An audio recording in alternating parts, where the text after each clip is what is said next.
Hello students, how are you all? I hope all are fine. Today we learn lesson 15 सुंदरी।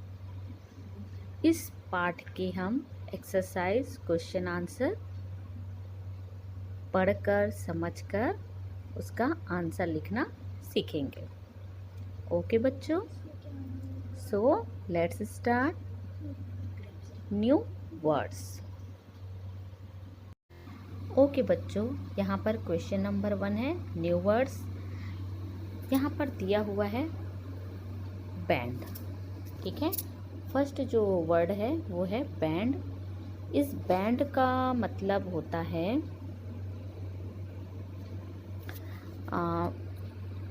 बाजा। ठीक है, second है डिज्जी। डिज्जी का मतलब होता है सर चकराने वाला। ठीक है, थर्ड इसमें वर्ड है स्माइल। इसका मतलब होता है मुस्कुराहट। ओके बच्चों, इसी तरह से स्ट्रिंग। स्ट्रिंग का मतलब होता है डोर, रस्सी, तान। फिर है टग। टग का मतलब होता है कसकर खींचना। इसी तरह है विंड। विंड का मतलब होता है हवा और लीप का मतलब होता है उछलना। ओके बच्चों, और ये सब आपको दिखाई दे रहा होगा। ओके बच्चों, यहाँ पर क्वेश्चन नंबर 2 है read and right answer this question. ठीक है, तो यहाँ पर फर्स्ट क्वेश्चन है who made Sundari.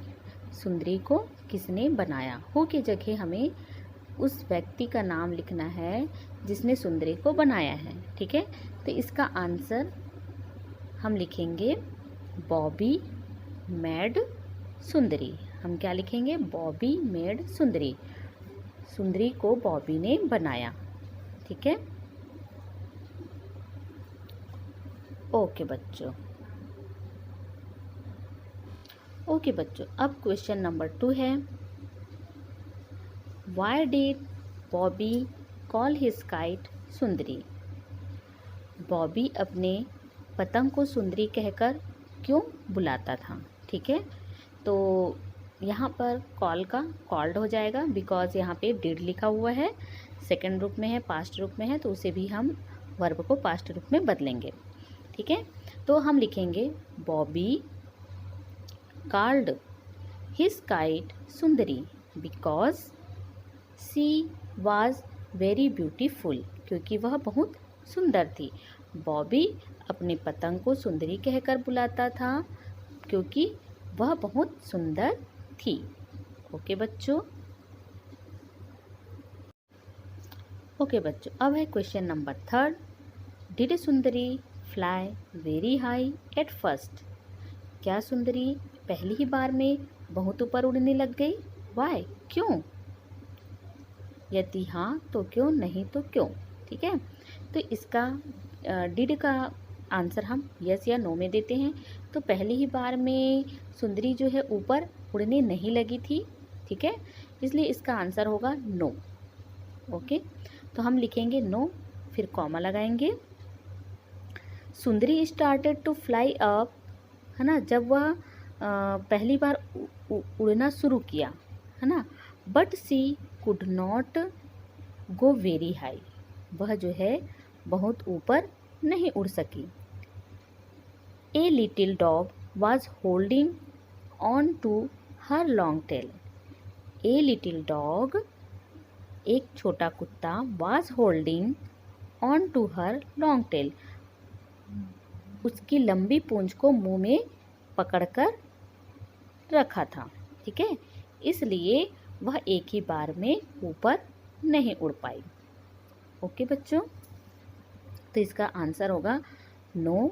Sundari started to fly up but she could not go very high. A little dog was holding on to her long tail. नहीं, सुंदरी ने जब पहली बार उड़ना शुरू किया तब वह अधिक ऊंचाई तक नहीं उड़ सकी, क्योंकि एक छोटे से कुत्ते ने उसकी लंबी पूंछ को मुंह में दबा लिया था। ओके बच्चों, अब है क्वेश्चन नंबर 4। ठीक है, what made Sundari really happy? सुंदरी को सच में खुशी किस में मिली? सुंदरी को सच में खुशी किस में मिली? तो इसका आंसर हम लिखेंगे, सुंदरी feels really happy when Bobby had to let her go. Okay,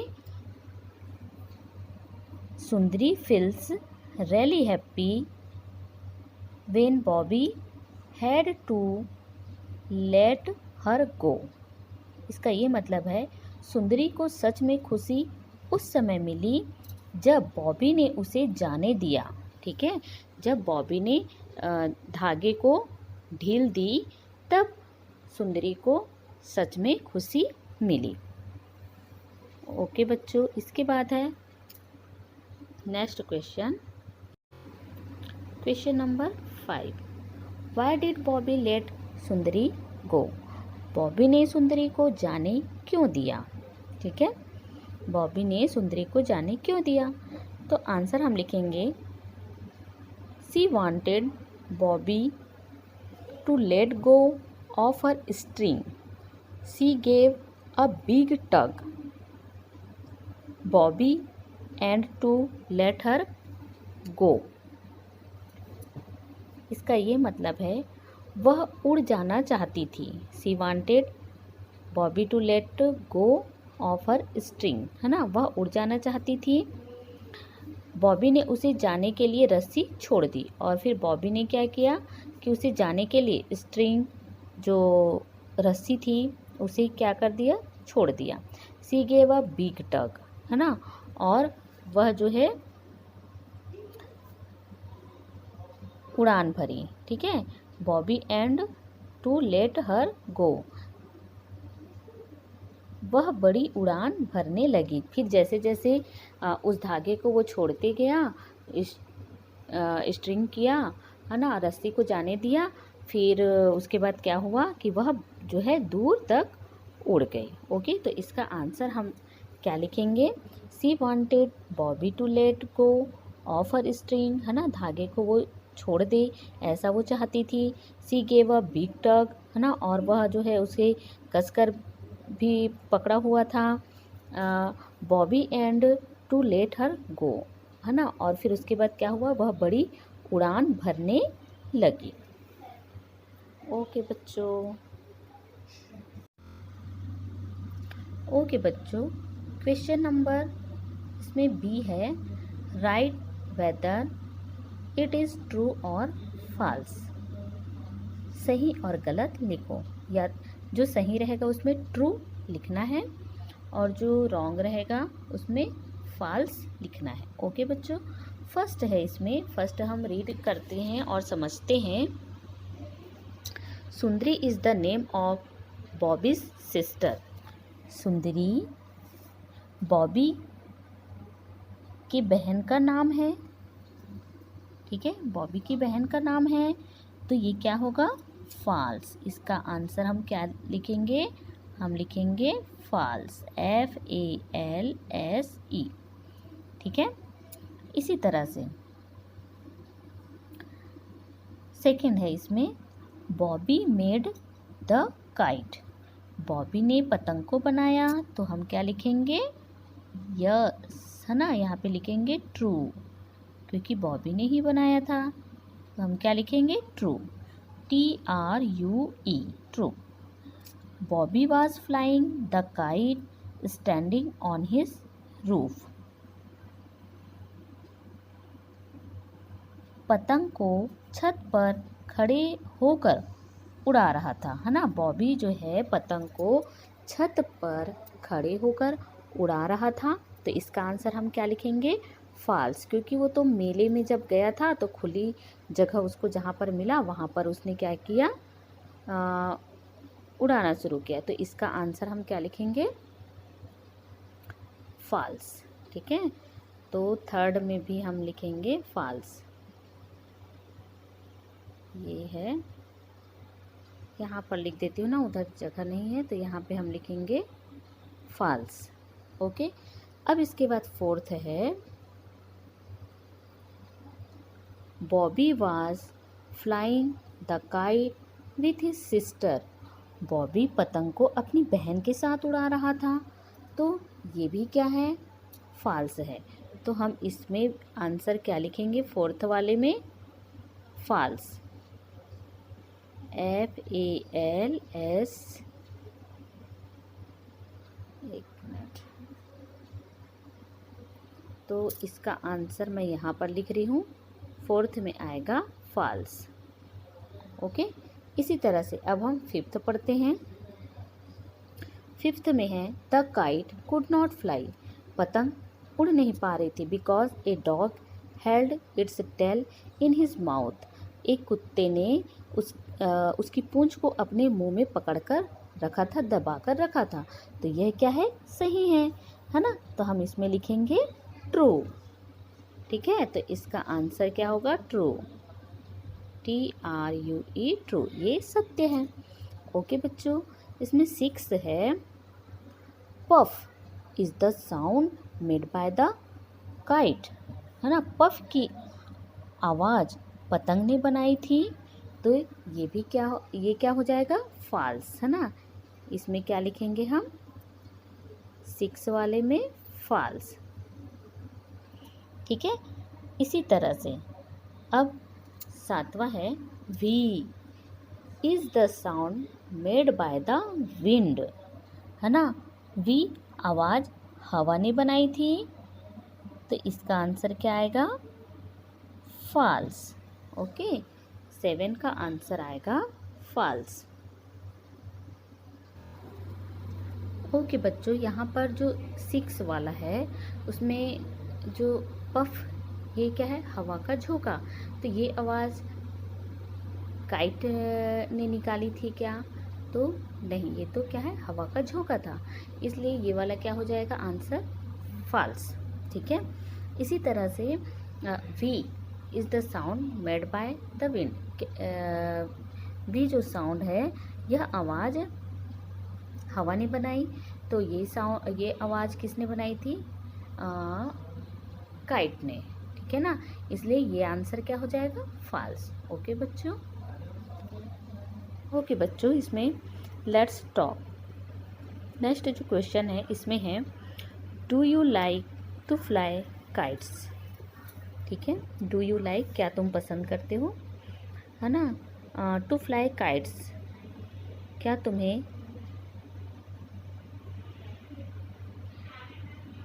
तुम पतंग उड़ाना पसंद करते हो? ठीक है, do you like to fly kites, क्या तुम पतंग उड़ाना पसंद करते हो? तो इसका आंसर हम लिखेंगे, यदि पतंग उड़ाना पसंद है तो लिखेंगे yes I like to fly kites. और यदि पसंद नहीं करते तो लिखेंगे no I do not like to fly kites. ठीक है, हाँ मुझे पतंग उड़ाना पसंद है, नहीं मुझे पतंग उड़ाना पसंद नहीं है। ओके बच्चों, नेक्स्ट है सेकंड, इसमें है, do you make your own kite और बाय फ्रॉम अ शॉप। क्या तुमने अपनी पतंग बनाई है या दुकान से खरीदी है?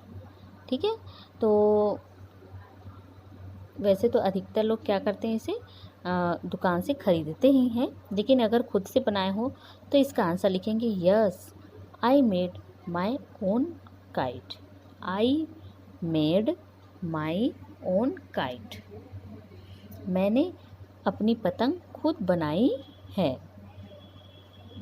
या फिर यदि हमने जो है पतंग को नहीं बनाई, तब हम आंसर क्या लिखेंगे? No I do not make my kite.